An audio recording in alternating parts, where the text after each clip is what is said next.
Hello বন্ধুরা, তো রঙ্গিলা কুকিংয়ে আবারও চলে এসেছি নতুন একটা ভিডিও নিয়ে। তো আপনারা সকলে কেমন আছেন? আশা করি সবাই ভালো আছেন। তো ভিডিওটি শুরু করছি। তো এক বাটি মেপে নিয়ে এখানে জল নিয়ে নিচ্ছি। তো এইখানে নিয়েছি 10 টাকা প্যাকেটের পাস্তা নিয়েছি। এইখানে জলের মধ্যে দিয়ে 2 মিনিটের মতো সেদ্ধ করে নেব এইখানে। তো দেখুন এইভাবে নেড়ে চেড়ে তো 2 মিনিট আমার এখানে হয়ে গেছে। তো 2 মিনিট ভালোভাবে সেদ্ধ করে নিচ্ছি। থালার মধ্যে এখানে তুলে নিলাম। তো এখানে কড়াইয়ের মধ্যে একটা মিডিয়াম সাইজের গ্লাসে আমি 1 গ্লাস দুধ নিয়েছি এইখানে। তো ঢাকা দিয়ে আমি 2 মিনিট রেখে দিচ্ছি এইভাবে। গ্যাসের ফ্লেমটা লো করে নিই। তো 2 মিনিট পরে আমি দেখে নিচ্ছি। তো খুব ভালোভাবে এখানে সেদ্ধ হয়ে গেছে, খুব সুন্দরভাবে এখানে দেখুন এইভাবে। তো এখানে 4টা এলাচ দানা ফাটিয়ে এইভাবে দিয়ে দিলাম। তো এইভাবে দিয়ে পরে 1 বাটি রকম আমি এখানে চিনি দিয়ে দিচ্ছি।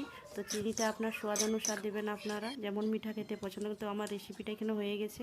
তো এইভাবে দেখুন বাটির মধ্যে আমি এখন সার্ভ করে নিচ্ছি। এভাবে আমি সার্ভ করে নিয়েছি দেখুন।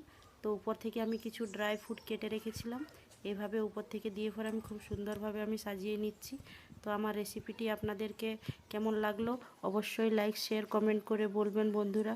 আর বন্ধুদের সাথে শেয়ার করতে ভুলবেন না বন্ধুরা। তো এভাবে আমি বানিয়েছি, আপনারাও বাড়িতে এভাবে বানিয়ে খাবেন, অবশ্যই ভালো লাগবে। তো এবারে আসছি, টাটা।